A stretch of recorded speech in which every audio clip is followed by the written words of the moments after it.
On va voir un peu donc cette alchimie spirituelle qui est prônée par un très très grand nombre de doctrinaires. Et parmi ces doctrinaires de l'alchimie spirituelle, j'en ai choisi un parce que il a une pensée particulièrement élaborée. C'est Julius Evola. Il n'a pas écrit que sur ce sujet-là, bien entendu. C'est un écrivain qui est mort maintenant, il a dû mourir dans les années 50, 54 je crois.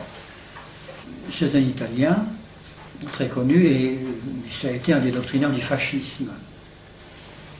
Et il n'était pas en termes absolument parfaits avec Mussolini, parce qu'évidemment, comme doctrinaire, on ne faisait pas exactement ce qu'il aurait voulu, mais enfin, il était considéré partout comme un des doctrinaires du fascisme. Il était d'ailleurs personnellement très méritant, en ce sens qu'il avait été blessé très grièvement à Vienne au moment où la ville a été reprise par les Américains.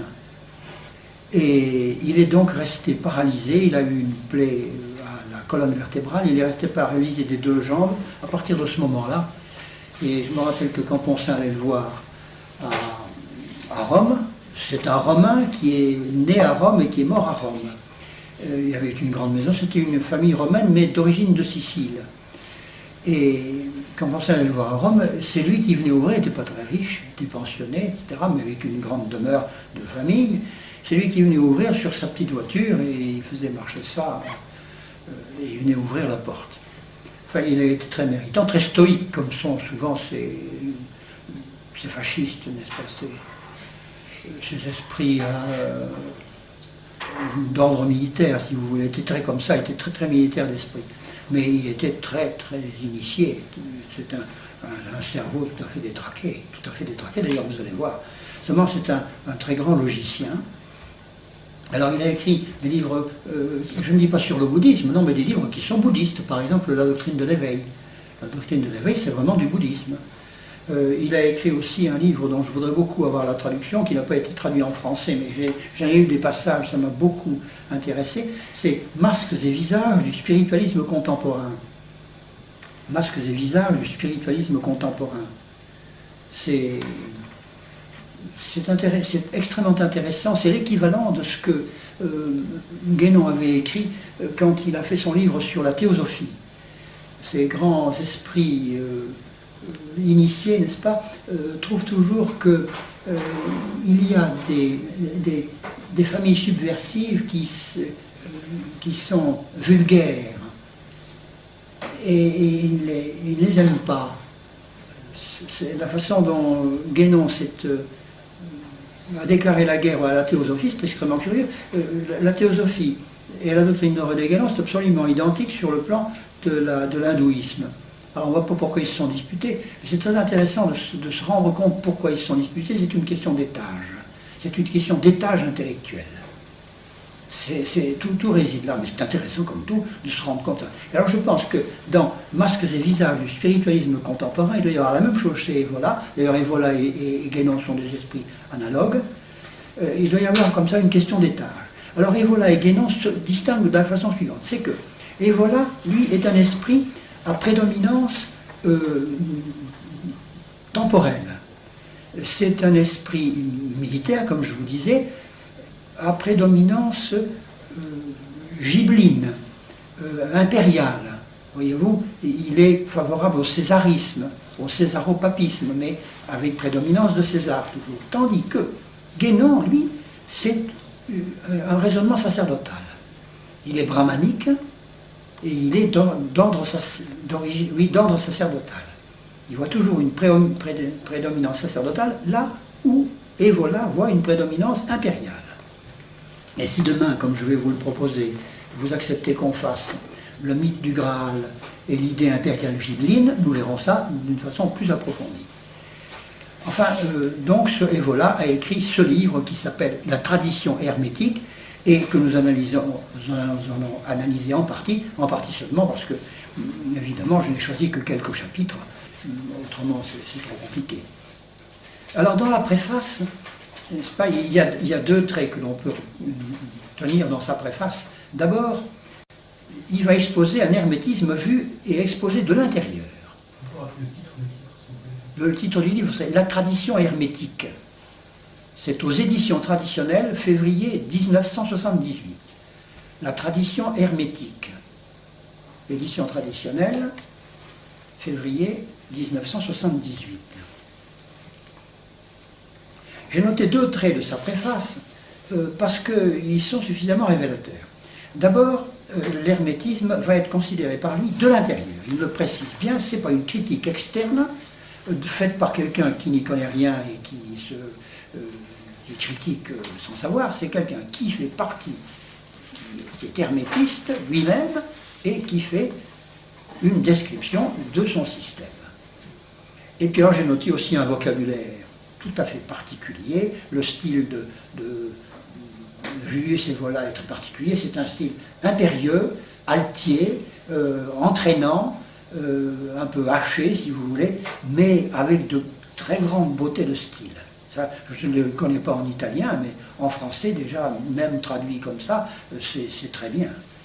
Dans le style, je ne dis pas le fond, vous allez voir le fond. On voit une terminologie qui est emphatique et pédante, qui est compliquée, mais très riche, et elle est également imprécise et déformante. Alors c'est une espèce de scintillement, plein d'ambiguïté, mais qui a vraiment l'intention de convaincre. Ça, c'est un homme qui veut entraîner, n'est-ce pas, qui veut convaincre, et de fait, il est assez entraînant. Sauf dans les dernières publications, il y en a une qui s'appelle « Chevaucher le tigre », c'est encore de la spiritualité bouddhique, ça, c'est pas très fort, là. C'est très compliqué, c'est pas très fort. Alors, il a baissé dans la fin de sa vie, bien entendu. Alors, il y a alors je cite, vous allez voir le genre de littérature que c'est. Le lecteur découvrira presque une terre nouvelle, dont il ne soupçonnait pas l'existence, une terre étrange, inquiétante, semée d'esprits, de métaux, de dieux, dont peu à peu le labyrinthe fantasmagorique se concentre en un unique point lumineux, le mythe d'une race sans roi, d'êtres libres et régénérés, seigneurs du serpent et de la mer, pour employer les expressions altières des textes hermétiques eux-mêmes. Vous voyez les gens, hein, vous savez rien que dans ces mots-là, on sent la nostalgie de l'écriture sainte. Les seigneurs du serpent et de la mer, on est ramené invinciblement à l'épisode de la Genèse, de la tentation de notre mère Ève. Il y a une mer et il y a un serpent. C'est curieux comme ces esprits-là ont l'esprit occupé en permanence par l'écriture, ne serait-ce que pour la retourner, mais on dirait qu'ils ne regardent que ça avec une espèce de jalousie. C'est très curieux. J'avais noté un truc comme ça dans le prologue de Zarathustra de Nietzsche. Je vais vous lire les 3 premières lignes du prologue de Zarathustra. Vous allez voir ça. Lorsque Zarathustra fut âgé de 30 ans, il quitta son pays et le lac de son pays et alla dans la montagne. 30 ans, le lac de Tibériade et le sermon sur la montagne, en 3 lignes. C'est formidable, ça les hante, ça, ce truc-là. Alors voilà donc le début. Il parle du Seigneur du serpent et de la mer. Alors on peut en dire long sur le serpent et la mer. Enfin, d'ailleurs, il va développer tout son système, là, vous allez voir avec quelle logique et avec quelle profondeur psychologique aussi, pour aboutir à une fausse mystique caractérisée. Et c'est un type de fausse mystique, je crois, qu'il faut connaître. Il y en a beaucoup de types de fausses mystiques, mais celui-là est assez pas mal. Alors il présente le premier chapitre que j'ai analysé, parce qu'il y en a d'autres avant, mais je ne peux pas tout analyser, n'est-ce pas? Ça s'appelle « L'arbre, le serpent et les titans ». L'arbre, le serpent et les titans. Alors l'arbre, pour lui, représente la force universelle de type féminin. C'est une force cosmique, et il s'agit, dans l'arbre qu'il va nous décrire, de l'arbre cosmique. Arbre qu'il s'agit de conquérir, mais qui est gardé par des entités divines. C'est comme ça qu'il nous le présente. Et ces entités divines prennent des formes diverses, parmi lesquelles le Dieu hypostasié de la Bible, ou bien alors les dieux du théisme et les dieux du polythéisme. En tous les cas, il s'agit donc d'un arbre qui est gardé, dont l'approche par conséquent est dangereuse, et qu'il faut conquérir. Et alors, il y a des malchanceux qui ne vont pas pouvoir conquérir l'arbre. Mais ces malchanceux ne doivent pas être considérés comme des coupables. Les malchanceux ne sont pas des coupables. Il ne leur reste plus qu'à faire une autre tentative. Et comme exemple des autres tentatives pour reconquérir cet arbre, n'est-ce pas, il cite Prométhée. Et il donne comme exemple ce style héroïco-magique de Prométhée, qui ne s'est pas contenté d'une tentative et qui a essayé de nouveau, je ne sais plus combien de fois, de reconquérir l'arbre. L'arbre, c'était la foudre. Enfin, c'était quand même quelque chose à conquérir qui était gardé par une puissance divine, comme l'arbre du paradis. Malheureusement, là-dessus est venue se brancher la conception religieuse que Evola combat, n'est-ce pas, qui est une forme dégradée de la forme héroïco-magique primordiale, et cette conception religieuse qui est la nôtre, n'est-ce pas, a transformé cette malchance en une culpabilité. Celui qui n'a pas réussi dans la conquête de l'arbre est réputé coupable, et en conséquence, il est soumis à un processus d'expiation. Cette notion de culpabilité-expiation est une déformation d'ordre religieux, mais ce n'est pas la philosophie héroïco-magique du début. Ce n'est pas la philosophie héroïco-magique primordiale. Et la preuve, c'est que Bouddha a réussi là où Adam avait échoué. C'est une preuve pour lui, ça vous comprenez. Alors, Bouddha a obtenu l'illumination précisément sous l'arbre. C'est des preuves, tout ça. Ou alors, qu'est-ce qu'il vous faut comme preuve? Voilà le type de la conquête de l'arbre qui est réussie, celle-là. Telles sont les conceptions de Evola en tant qu'adepte hermétique concernant l'épisode biblique de la tentation du paradis. En somme, l'arbre du paradis n'est, selon Evola, qu'un cas particulier est dégradé, il vient bien de nous le démontrer, dégradé, religieusement dégradé, d'un symbole qui est plus vaste, plus général, plus mondial et plus exact. Le symbolisme hermétique, dans le symbolisme hermétique, l'arbre est le symbole de la force cosmique de type féminin. Il s'agit donc de le reconquérir. Voilà comment il commence. C'est la fin de ce chapitre intitulé « L'arbre, le serpent et les titans ». Nous allons maintenant sauter au chapitre 4, parce que nous allons aller assez vite, qui s'appelle « Un le tout », le dragon Ouroboros. Un le tout, s'écrit UN, plus loin, enfin, trait d'union le, trait d'union tout. Un le tout. Ça veut dire un tout ensemble. Cette formule un le tout est la traduction d'une expression grecque qui est chère à Julius Evola et qui est en grec, ça s'énonce de la façon suivante, entotan. Entotan. Alors entotan, ça revient tout le temps chez lui. Non, entopan, pardon. Pi, alpha et nu. Alors, entopan, qui revient très souvent dans cet ouvrage-là, et puis dans les autres aussi. Cette expression grecque est, paraît-il, chère aux hermétistes, et on la retrouve dans les manuscrits, dit-il, les plus anciens. Alors, ce chapitre 4 est consacré à montrer l'unité de l'univers. Alors, certes, Evola n'ignore pas que l'univers est aussi tout un ensemble d'êtres différenciés. Nous l'entendrons souvent affirmer que la manifestation, qui est un autre univers, qui est un autre nom de l'univers, presque tous les adeptes du bouddhisme, et Julius Evola en est un, ne parlent jamais de l'univers ou de la création, en tout cas jamais de la création, ils parlent de la manifestation. C'est la terminologie qui devient courante d'ailleurs maintenant, même dans les journaux on appelle ça la manifestation. Et alors, la manifestation est un ensemble d'êtres différenciés. Mais ici, il n'envisage pas la différenciation de l'univers, mais seulement son homogénéité, c'est-à-dire l'ensemble qui forme l'homogénéité, donc l'unité. Et nous allons voir que cette homogénéité va très loin dans la philosophie hermétique. Et voilà écrit ceci: l'univers possède en lui-même son commencement et sa fin. Vous voyez, c'est le début de ce que je vous disais tout à l'heure, ce goût de la transfiguration par une virtualité. L'homme possède en lui-même, ensemble, ça c'est pas lui qui l'écrit, c'est moi, une virtualité de transfiguration. Alors, les paroles de Evola lui-même, c'est l'univers possède en lui-même son commencement et sa fin. Mais il va y revenir. Alors, l'idéogramme hermétique qui traduit le entopane, c'est le cercle, précisément parce que le cercle a en lui-même son commencement et sa fin. Or, le cercle est la représentation d'un serpent refermé sur lui-même et dont les extrémités se confondent. Le symbolisme hermétique de l'univers est donc le serpent ou le dragon qui prend à ce moment-là le nom de Ouroboros, c'est-à-dire qui se dévore de deux mots, une étymologie de deux mots grecs, ouron qui veut dire limite, borne, et puis boros qui veut dire dévorer.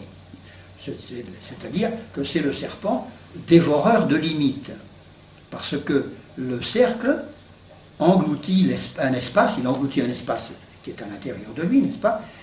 Il exprime une idée de clôture, d'engloutissement d'un espace. Or, le symbole de la clôture convient très bien à la notion hermétique d'univers, à la notion hermétique de un le tout. Alors, pourquoi? Eh bien, Evola nous l'explique parce que la transcendance unilatéralement conçue est étrangère à la tradition hermétique. La transcendance unilatéralement conçue est étrangère à la tradition hermétique. Bon, quel est le sens de cette expression, n'est-ce pas? La transcendance unilatéralement conçue est étrangère à la tradition hermétique. Cela veut dire que l'hermétisme n'admet pas l'idée d'un Dieu transcendant. C'est étrangère à la tradition hermétique. C'est pas compliqué. C'est-à-dire, l'hermétisme n'admet pas un Dieu extérieur à la nature, un Dieu débordant la nature, dominant la nature. Ça, ils n'admettent pas. Dans l'hermétisme, précise Evola, la transcendance est conçue comme une modalité de l'être. La transcendance est conçue comme une modalité de l'être. C'est bien ça, je ne me trompe pas. L'être a en lui-même une virtualité d'autotranscendance. Voilà. Dans l'hermétisme, l'être est autotranscendant. D'ailleurs, il le dit, c'est un passage de lui. L'être est autotranscendant. Alors Evola précise encore, la pensée hermétique, la chose unique, parce qu'elle a toujours des mots un peu comme ça, la chose unique, c'est le nom qu'il donne à la nature. La chose unique est non seulement elle-même, mais encore le dépassement d'elle-même. Ça, c'est de lui. La chose unique est non seulement elle-même, mais encore le dépassement d'elle-même.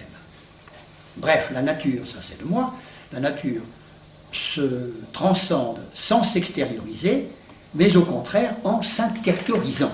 Et c'est ce que nous allons voir, et ça va devenir une modalité de sa spiritualité. L'expression hermétique ancienne est celle-ci, la nature est autosuffisante. Alors ça, la nature autosuffisante, il n'y a pas qu'Evola qui en parle, tous ces livres-là d'alchimie spirituelle en sont pleins de l'autosuffisance de la nature. Autosuffisante au point d'ailleurs qu'elle contient même son propre principe de destruction. Alors c'est phénoménal. Et c'est pourquoi on a choisi pour la représenter le symbole du serpent. Parce que le serpent a un venin qui tue, n'est-ce pas? En effet, on ne peut pas renaître, on ne peut renaître que de ses cendres. Nous le verrons abondamment par la suite. Donc, pour se transcender elle-même, la nature doit pouvoir, dans une phase préalable, trouver en elle-même le principe de sa destruction. Il lui faut donc son propre venin, d'où le symbole du serpent, Ouroboros, qui non seulement est Ouroboros, mais encore a un venin en lui-même. Alors donc ce chapitre 4 est donc parfaitement résumé sous le titre de « Un le tout, le dragon Ouroboros ». Alors tout est un, et il a pour symbole le cercle, c'est-à-dire le serpent-dragon, etc. C'est-à-dire le mangeur de limites, qui est à lui-même ses propres limites et qui est autosuffisant. Alors on va passer au chapitre suivant, c'est le chapitre 5 parce que j'ai trouvé qu'il était intéressant. Ça s'appelle la présence hermétique. Le chapitre 5 s'appelle la présence hermétique. De quelle présence s'agit-il? Exposons d'abord la doctrine hermétique et nous la réfuterons par la suite. C'est la présence dans l'homme, considérée subspecie interioritatis. Il va y revenir souvent, subspecie interioritatis. Voyez-vous, c'est déjà plus une subspecie eternitatis, parce qu'éternité c'est extérieur, et puis ça c'est interioritatis. Ils sont vraiment superbes, ces types-là. Ils ont des expressions. Alors la chose unique, la chose merveilleuse, le chaos vivant, toutes ces expressions désignent la nature vivante, la vie cosmique, le cosmos vivant, parce que le cosmos est vivant. Je cite.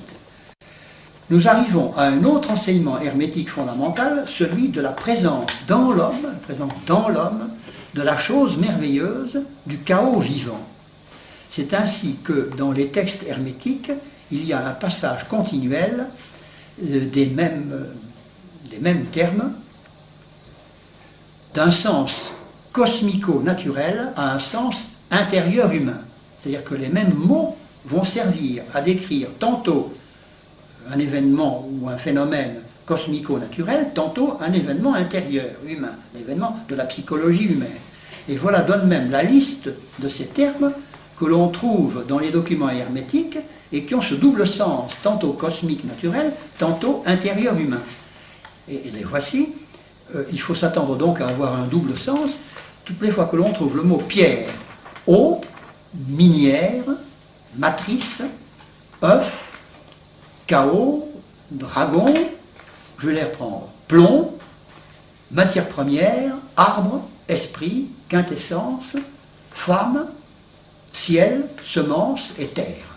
Il donne la liste, lui, des mots qui ont double sens. On ne peut pas dire qu'ils sont malhonnêtes sur ce plan-là. Alors, la pierre, l'eau, la minière, la matrice, c'est peut-être pas la peine de noter tout ça, on sait que ça a un double sens. L'œuf, ça l'œuf bien sûr, ça dépend ce qu'il en sort. Le chaos, le dragon, le plomb, la matière première, évidemment aussi, l'arbre, l'esprit, évidemment l'esprit aussi, on comprend très bien qu'il y a un double sens là. La quintessence, la femme, bien sûr, il y a dans l'Apocalypse aussi, la femme a deux sens. Le ciel, la semence et la terre. Alors on rencontrera donc dans la littérature hermétique de l'eau cosmique et de l'eau intérieure, du plomb cosmique et du plomb intérieur, le dragon cosmique et le dragon intérieur, la semence cosmique et la semence intérieure, le ciel cosmique, le ciel intérieur, etc. Bref, chaque homme contient tout un univers intérieur que l'on appelle le microcosme. Nous retombons sur cette doctrine du microcosme dont nous avons vu que c'était un des éléments principaux de la doctrine des manifestes rosicruciens. Microcosme qui est le reflet, l'image du macrocosme, c'est-à-dire du grand univers. Mais il y a plus. Le microcosme est non seulement une image, mais il est également une participation au macrocosme. Ce n'est pas seulement une image. Il vit de la même vie. Il y a présence du grand univers dans le petit univers intérieur de l'homme. Or, nous venons de voir que la nature est autosuffisante, le serpent est ouroboros, à sa limite même, n'est-ce pas? Cette autosuffisance du macrocosme, nous allons la retrouver évidemment dans le microcosme, qui va se transcender lui-même. Et pour se transcender lui-même, il n'a besoin que de se mettre en contact avec ces éléments, ces métaux, ces planètes intérieures, c'est-à-dire ces forces intérieures, puisqu'il a une virtualité de transformation, d'auto-transformation. Et alors je cite, « L'art hermétique consiste à réveiller le sens des analogies, à rétablir les contacts, se suffisant à lui-même, tout comme la chose unique se suffit à elle-même et n'a besoin de rien, l'art hermétique attire les espèces consubstantielles au moyen de l'affinité des espèces. » Je cite, je dois vous dire que je n'ai pas très bien compris, parce que, évidemment, moi je suis peut-être un petit peu limité, c'est vrai d'ailleurs. Alors, qu'est-ce à dire? L'art hermétique de la vie intérieure, autrement dit la spiritualité hermétique, si on peut appeler ça comme ça, enfin, on peut quand même lui donner ce nom, consiste à cultiver dans l'homme ce qu'il y a de plus consubstantiel à lui-même, c'est-à-dire la présence hermétique. C'est ça la présence hermétique qui définissait dans son titre, n'est-ce pas? La présence hermétique, c'est ça. Alors, il n'en dit pas plus loin pour le moment, parce qu'il met en place son système. Alors, c'est le chapitre, je ne sais plus combien, 4, je crois, ou 5. Alors, je vais m'arrêter là, parce qu'il faut quand même réfuter ça. On ne peut pas aller plus loin avant d'avoir réfuté ça. Je pense que ce n'est pas besoin que je le fasse pour vous. Alors, je l'ai marqué, je vais vous le lire quand même. l'idée de correspondance entre le macrocosme et le microcosme n'est pas mauvaise en elle-même, parce qu'évidemment, la nature est symbolique, c'est certain, ça, tout le monde en convient. Il y a même des livres entiers chrétiens qui ont été écrits sur le symbolisme de la nature, qui nous rappellent le Créateur, c'est évident. On dit bien, n'est-ce pas, qu'il y a 3 livres, il y a la nature, la Bible et soi-même, et j'ai même entendu ajouter que le livre de soi-même, c'est le seul qui n'est fermé pour personne. Je trouve ça très beau, parce que même les aveugles qui ne voient pas la nature, ben, ils voient eux-mêmes. Et c'est même partie du symbolisme de la nature. Oui, c'est ça. Mais alors, si l'âme est un petit univers, elle a ses abîmes, dit le chrétien. Le chrétien, lui, sait que l'âme a ses abîmes. Effectivement, c'est ce qu'il lit dans l'univers et c'est ce qu'il lit en lui-même. Il a des abîmes d'en haut et des abîmes d'en bas. Il le sait bien. C'est une des grandes révélations de l'Écriture, et de l'Évangile en particulier, que de nous avoir révélé l'existence des 2 hommes. Ces 2 hommes, dont le vieil homme qu'il faut dépouiller et l'homme nouveau qu'il faut revêtir, ce sont 2 abîmes. L'homme est porteur de 2 abîmes, un abîme d'en haut et un abîme d'en bas.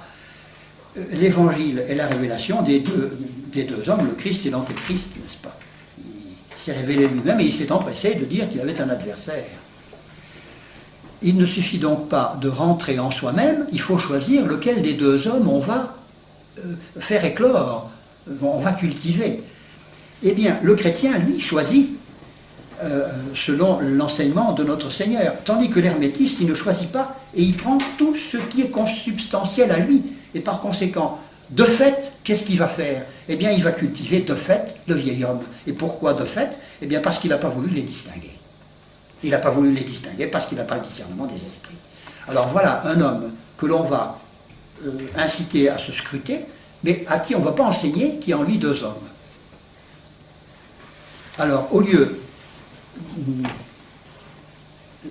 Ça, c'est une notion un petit peu différente, mais enfin, il la rajoute là à la fin de son exposé, n'est-ce pas? Il faut bien que j'en parle moi aussi. Alors, au lieu d'exploser vers le haut, eh bien, cet homme hermétique, il va imploser vers le bas. Et vous allez voir comment. Et ils en prennent parfaitement conscience. Et ils prennent même parfaitement conscience du caractère absolument contre nature de ce système de spiritualité. Alors vient ensuite un chapitre, c'est le chapitre 9e, qui s'appelle « Eau gelée et eau courante ». C'est un chapitre très long que j'ai résumé en ceci. C'est le résumé d'une très vieille notion alchimique que l'on trouve partout, le fameux solvé coagula. Il faut d'abord dissoudre avant de recoaguler, n'est-ce pas? Il faut d'abord démolir ce que le bon Dieu a fait, et puis après on prend les pierres de réemploi et on en fait une autre bâtisse. Citons tout de même cette définition de la divinité à propos de l'eau gelée, là. C'est une définition de la divinité que Julius Evola a trouvée dans Jacob Böhm, le visionnaire allemand. Vous savez qu'il y avait des visions de toutes les façons. Et Julius Evola l'a trouvée tellement belle qu'il l'a prise à son compte et il la cite en entier. Alors moi aussi, je vais vous la citer. La divinité universelle, dit Jacob Böhm, dans sa génération la plus intime et la plus essentielle, dans son noyau, a une âpreté aiguë et violente, où la qualité astringente est une attraction excessive, serrée et dure, semblable à l'hiver quand il fait un froid terrible et insupportable à tel point que l'eau se transforme en glace. Voilà comment Jacob Böhm a contemplé la divinité. Ben, je ne sais pas ce que vous en pensez, mais moi je sais ce que j'en pense. C'est-à-dire que s'il a contemplé quelque chose, c'est certainement pas la divinité. Voilà, alors ils se nourrissent de ces mystiques-là. Alors naturellement, maintenant, dans les revues, enfin, les choses les plus universitaires, les plus sérieuses, mais Jacob Böhm fait partie des mystiques. Mais il ne se soucie pas, ces grands intellectuels, de savoir qu'est-ce qui inspire la mystique. Pour eux, il n'y a pas d'inspirateur. C'est l'homme qui s'inspire à lui-même sa propre mystique. Alors vous avez des types comme, comme Sainte Thérèse d'Avila, c'est bien tombé, vous savez très bien. Alors on la mettra au chapitre qui vient juste avant, Jacob Böhm. Ça fait rien. Jacob Böhm aussi, lui aussi, il a vu des choses.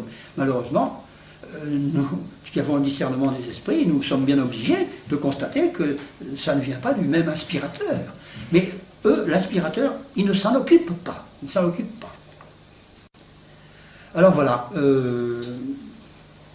Quant à Evola, il trouve que c'est là une excellente définition de ce qu'il appelle le pouvoir sans limite. Oui, c'est ça. Le pouvoir sans limite, il parle du pouvoir sans limite, n'est-ce pas? Oui, parce que à propos, il mentionne ça, Evola mentionne cette citation de Jacob Böhm à propos du pouvoir sans limite et de la vertu contractive de l'eau gelée. Il s'émerveille devant le pouvoir excessivement contractile, n'est-ce pas, de l'eau gelée qui fait éclater tous les récipients dans lesquels on la met, n'est-ce pas, quand elle dégèle. Alors ce pouvoir contractile lui paraît être un pouvoir presque divin, c'est ce pouvoir sans limite, n'est-ce pas? Et lui, il est fasciné par ce pouvoir sans limite, là. Alors il a trouvé que Jacob Böhm avait eu une bonne inspiration avec ce pouvoir sans limite de l'eau gelée, glacée, ça lui paraît être la divinité, ça. Mais je crois que ce pouvoir sans limite, c'est encore un truc du démon. Ça, c'est le démon qui leur inspire qu'il a un pouvoir sans limite. Ce qui est vrai en partie, d'ailleurs, en tout cas, il a un pouvoir plus grand que nous. Alors un autre chapitre a pour titre « âme, esprit et corps ». Alors ça c'est un chapitre excessivement compliqué, que je vais simplifier le plus possible. Et voilà, fait ici état de la composition tripartite de l'homme, que l'on trouve à la fois dans le cosmos et dans l'homme, considéré subspecie interioritatis. On trouve trois parties dans le cosmos. Alors il en donne comme preuve les grands symboles cosmiques, comme le Soleil, la Lune et la Terre, c'est encore à la rigueur, bon, on peut voir, oui. Il y a en effet deux grands astres, puis la Terre, etc. Si, ça peut valoir. Et puis alors, à l'intérieur de l'homme, c'est l'âme, l'esprit et le corps qui font partie de trois mondes différents. Le corps fait partie du monde matériel, l'esprit fait partie du monde spirituel et l'âme fait partie du monde intermédiaire. Ça revient constamment chez ces subversifs-là. Il y aurait un monde intermédiaire entre les deux. Monde intermédiaire auquel appartiendraient les démons. Monde intermédiaire que l'on figure d'ailleurs, non pas sur une sphère, mais que l'on figure par un cercle de diamètre d'une sphère, avec une face supérieure et une face inférieure. Et les bons esprits occupent la face supérieure de ce disque, et les mauvais esprits occupent la face inférieure du disque. De sorte que les mauvais esprits nous attirent vers la face vers laquelle ils sont tournés, c'est-à-dire vers le bas, vers la face, vers l'hémisphère matériel du monde, n'est-ce pas? Et les bons esprits nous attirent vers l'hémisphère spirituel du monde. Mais les mauvais esprits nous attirent vers la face matérielle du monde, non pas parce qu'ils sont coupables, mais parce qu'ils sont inférieurs. Voyez-vous, c'est une construction extraordinaire, là. Et Borella fait partie du nombre. Et l'abbé Stéphane a enfourché aussi cette espèce de cosmologie-là, avec un monde intermédiaire. Alors nous avons donc une partie de nous-mêmes qui fait partie du monde intermédiaire, d'après ça. Alors il y a des correspondances, bien entendu, et ils ne s'en privent pas. L'âme, c'est le soleil intérieur, il correspond à l'or, l'esprit c'est la lune intérieure, correspond au mercure, et le corps c'est la terre intérieure, qui correspond au sel. Alors ça, il a pris ça dans Paracelse. Cette triple correspondance va être mise en œuvre, va être exploitée dans la discipline de vie intérieure, subspecie interioritatis, répète-t-il, dans la partie préparatoire de la spiritualité hermétique, qui va conduire en fin de cycle à ce qu'on appelle la réalisation de style bouddhique, n'est-ce pas?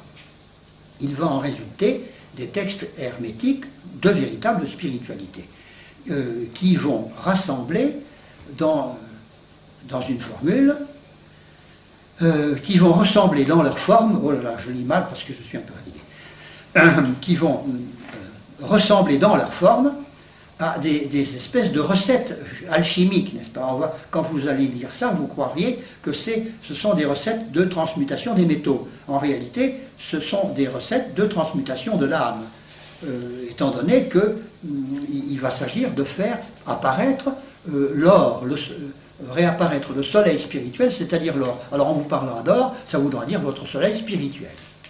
Alors dans le grand œuvre hermétique, le grand œuvre hermétique va donc consister à manipuler des métaux intérieurs jusqu'à ce que l'on les ait tous transformés en or, c'est-à-dire jusqu'à ce que l'on ait fait apparaître le soleil intérieur, c'est ce que je vous disais. Voilà donc l'homme hermétique qui est composé de 3 parties, le corps, l'âme et l'esprit, qui veut faire éclore son soleil intérieur. Alors, puisque le cosmos est autosuffisant et autotranscendant, eh bien l'homme hermétique, lui aussi, va être autosuffisant et autotranscendant, même formé de 3 parties comme il l'est. Alors c'est ainsi sur cette espèce de prologue que se termine le chapitre que nous venons de voir, c'est-à-dire le chapitre intitulé l'âme, le corps et l'esprit, et le corps, c'est comme ça, âme, esprit et corps. Alors j'ai passé toutes les complications qui viennent de cette tripartition, parce que c'est excessivement compliqué, vous le comprenez bien, déjà c'est compliqué avec un corps et une âme, alors pensez quand il y a un 3e larron, si ça se complique. Et alors après nous allons arriver à ce chapitre qui va finalement être le chapitre final pour cet après-midi, et qui s'intitule tout simplement « L'inceste philosophal ». Et vous allez voir à quel point ils prennent conscience de leur démarche contre nature. Alors, Evola cherche à définir le sens général de l'œuvre hermétique, toujours en matière de spiritualité. Il cherche à la résumer, et il la résume en effet en 2 points. Premier point, le grand œuvre alchimique spirituel fait passer la conscience humaine d'un état individualisé, qui est celui de l'homme normal, à un état non individualisé, pas collectivisé, hein, un état non individualisé, c'est-à-dire un état où le moi a atteint la participation avec l'être universel, autrement dit, la participation avec le cosmos. Je pense que jusque-là, c'est clair. Le grand œuvre est donc un travail de transformation de la conscience.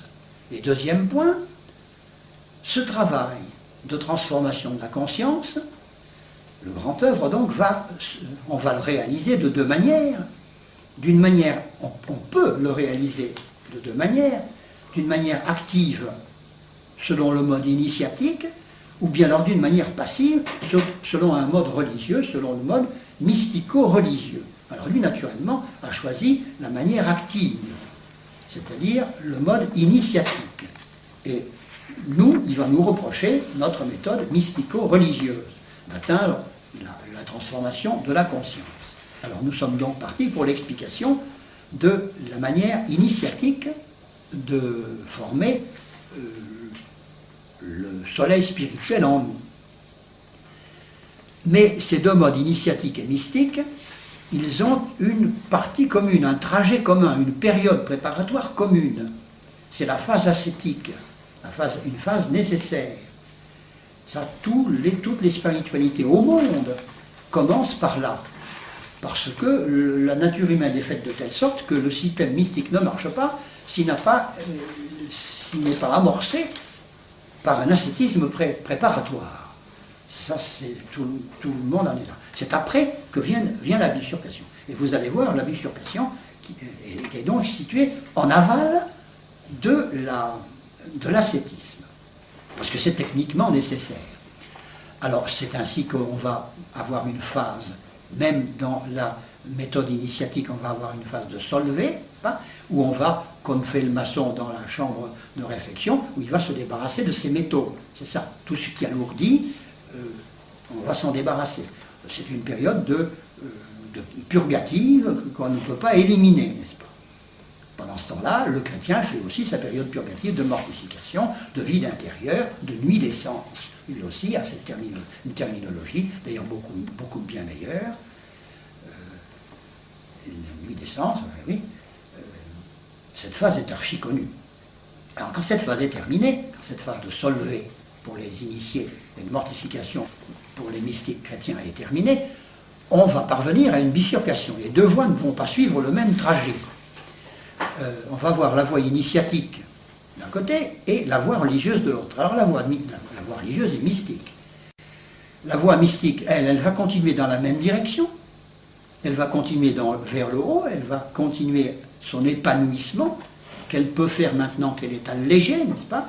Et elle va pouvoir offrir à Dieu une espèce de corolle vide dans laquelle Dieu va pouvoir venir, conformément à la formule qui résume absolument toute la vie mystique en 3 mots, n'est-ce pas? Si quelqu'un m'aime, mon Père l'aimera, il gardera ma parole, nous viendrons à lui et nous ferons en lui notre demeure.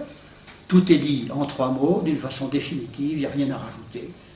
Tout le programme mystique est là-dedans, c'est absolument merveilleux.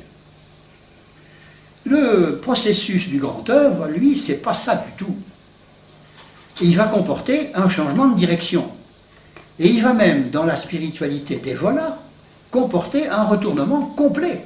Un retournement qui est tellement contre nature qu'il va l'appeler l'inceste philosophal. C'est même curieux qu'il en ait pris conscience à ce point-là. Mais il est obligé de le faire, parce qu'il y a des concurrents qui, eux, ne veulent pas aller jusque-là.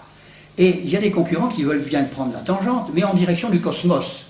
Tandis que l'hermétisme, voyez-vous, l'alchimie avec son goût d'auto-transfiguration, est amené à un retournement intérieur, à une espèce... Le bonhomme, l'hermétiste, va se scruter avec une pleine confiance dans son microcosme. Il va exalter son intérieur, n'est-ce pas, en pleine confiance. Et ce sera une phase de reconstruction. On va donc se scruter intérieurement et on va édifier en soi le microcosme à l'image du macrocosme que l'on va voir. À l'image du macrocosme autosuffisant, on va édifier un microcosme également autosuffisant. Tandis que la voie mystique, elle va donner asile à un hôte, à l'hôte divin dont on nous parle. Un hôte divin qui ne demande qu'à transformer et à transfigurer le tabernacle qu'on vient de lui vider et qu'on lui refait, c'est entendu, il va y avoir une union transformante, mais en tous les cas, l'autre est extérieur, il est divin, il vient de l'extérieur. Tandis que là, l'hermétiste va tout trouver à l'intérieur de lui-même. C'est-à-dire, il va trouver toute la fange des abîmes d'en bas, qui va mélanger avec tout le reste. Voilà. Et Julius Evola reconnaît que cette crise est dangereuse. Parce que, d'ailleurs on comprend bien, quand un homme va se trouver aux prises avec cette nécessité de se retourner en lui-même, n'est-ce pas, avec si peu de bagages qu'on lui a donné, n'est-ce pas, si peu nourri qu'il est, n'est-ce pas, il va s'être obligé de se nourrir de lui-même, faire comme le serpent Ouroboros qui se nourrit de lui-même, n'est-ce pas, et il va perdre les pédales. Et il y en a beaucoup pour qui ça constitue une crise épouvantable. Et tous les faux mystiques sont d'accord pour le dire. Guénon le premier, qui pourtant Dieu sait s'il évite de donner des verges pour se faire fouetter, est le premier à reconnaître que ces changements de direction sont très dangereux. Et voilà, le reconnaît lui-même. D'ailleurs, je dois avoir ici un faciès, une gravure d'Evola. Je vous montrerai, il a un faciès véritablement tourmenté, c'est extraordinaire. Et d'ailleurs Guénon aussi. Je les ai portées toutes les deux, mais là, en feuilletant mes affaires, j'aurais dû le porter parce que c'était le moment maintenant. C'est dangereux. Alors ils en prennent conscience, mais en fait ça fait rien. Ils ont l'air de dire, on ne fait pas d'omelette sans casser les œufs. Alors tant pis pour l'inceste philosophal. Enfin, je trouve curieux qu'un bonhomme soit arrivé à définir sa propre méthode, et puis Dieu sait s'il n'est pas à lui, parce que tout le monde la pratique. Lui, il l'a définie, n'est-ce pas? Il a eu le mérite, en tant qu'homme de génie, si vous voulez, oui, de la définir en la creusant bien, il l'a définie en 2 mots, l'inceste philosophal. Mais moi, ça m'a frappé quand j'ai lu ça. Puis regardez des chapitres comme ça, parce que moi, je vous résume, j'en suis qu'au chapitre 19, mais c'est un livre d'une 30aine de chapitres, vous savez, la tradition hermétique. C'est effroyable à lire, effroyable. Moi, il fallait que je m'accorde, mais c'est effroyable, vous savez. Pour arriver à sortir 2 formules qui soient cohérentes, qui soient au début, enfin à la fin, homogène avec le début, mais on se donne un mal fou, vous ne pouvez pas vous figurer. Vous ne pouvez pas vous figurer. Alors, dans la tradition hermétique, Julius Evola applique à l'homme subspecie interioritatis la méthode d'alchimie qui consiste à opérer une transmutation, une transfiguration, une assomption et une divination par ses propres forces, par les propres forces de la nature, n'est-ce pas? La nature possédant à elle-même ses propres facultés de transformation. Et alors, sur le plan métaphysique, tous les alchimistes de maintenant, les grands doctrinaires comme Raymond Abellio, ces gens qui sont des écrivains talentueux, tablent sur une auto-transfiguration du monde par le fait de l'industrie humaine. Enfin, de l'industrie, je parle au grand mot. Enfin, l'homme étant considéré comme un faber, n'est-ce pas, qui peut arriver à transformer le monde. Et il table là-dessus en noir sur blanc. D'ailleurs, je vois que Monseigneur de Lassus a eu une parfaite notion de ça. Il s'est très bien rendu compte que c'était le danger in extremis de ces choses-là. Bon, alors nous arrivons à la fin de l'heure. Je vous signale que je signale surtout à votre prière, que il reste donc 4, en principe 4 exposés. Alors je vous proposerai ceci, le mythe du Graal et l'idée impériale gibbeline, qui nous laissera en contact avec Julius Evola, mais qui nous permettra de voir un autre volet de son affaire. Un autre amphi, alors, sur l'anthroposophie de Rudolf Steiner, du fait qu'on a signalé des infiltrations anthroposophiques au Vatican. Alors c'est important de savoir en quoi consiste en particulier la christologie de Rudolf Steiner, et là aussi c'est tout à fait subtil. Vraiment, le démon dispose de véritables hommes de génie. En ce moment, il semble que nous soyons complètement désarmés, mais c'est les jeunes qui vont devenir des hommes de génie, c'est pas nous. Nous, à notre génération, c'est fini. C'est vous qui allez prendre ça après. Nous, on se contente de se tirer l'alarme en disant, ben voilà, nous, on a eu tel problème, alors débrouillez-vous maintenant, nous, on est vieux, on s'en va. On vous pose les problèmes, à vous de les résoudre. C'est un petit peu ça, vous savez, ma position, là. Et puis alors après, un deuxième amphi, le mécanisme de l'initiation, que je crois important, parce que ça vous montrera qu'il n'y a pas du tout besoin qu'il y ait des boucs, comme dit Williamson, en loge, pour que ce soit tous des démoniaques. Ça se comprend automatiquement du fait du mécanisme de l'initiation. Ça, c'est pas la peine d'aller chercher plus loin, vous savez. Ils fonctionnent finalement comme étant à eux-mêmes leurs propres petits démons. On leur insuffle par des méthodes qui sont simples finalement. Un esprit tel que, en cogitant, ils font leurs inventions, le démon n'a plus besoin de s'en occuper. Sans préjudice, bien entendu, des coups de soufflet qui donnent par ailleurs, parce qu'il en donne, je ne me fais pas d'illusions. Je ne nie pas complètement l'insufflation démoniaque proprement dite, ça non pas du tout.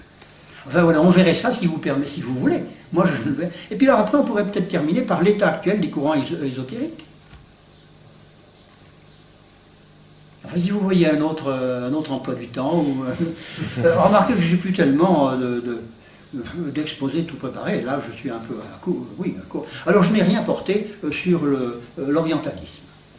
Tout ce qui est yoga, tout ce qui est méditation transcendantale, tout ce qui est bouddhisme, islam, c'est très très très important maintenant. Et on s'apprête à Lyon, les crédits sont votés, on va fabriquer une mosquée à Villeurbanne. Je ne serais pas étonné que le cardinal assiste à la pose de la première pierre. Enfin, c'est ce qui a été fait à Marseille. Alors, et à Rome. Ah, c'est tout de même un peu violent. Je trouve ça tellement navrant, n'est-ce pas? Alors que, il suffit d'ouvrir un de ces livres-là mais ça pue le soufre dès que vous l'ouvrez, je n'ai même pas besoin de lire, parce que... Et ces cardinaux qui n'y voient rien, mais enfin quand même... Je suis un peu dérouillé, moi, de tout ça. On ne demanderait qu'à les suivre, c'est pas Moi, vous savez, je vous assure que je mets mes bottes d'égoutier pour faire ça. Je suis bien content. Je vous garantis, quand je peux me régaler avec Saint-Irénée, par exemple, il y a un bon moine bénédictin l'abbaye d'Orval, qui a publié le contrat RSS de Saint-Irénée. Mais c'est un régal. Oh, c'est merveilleux.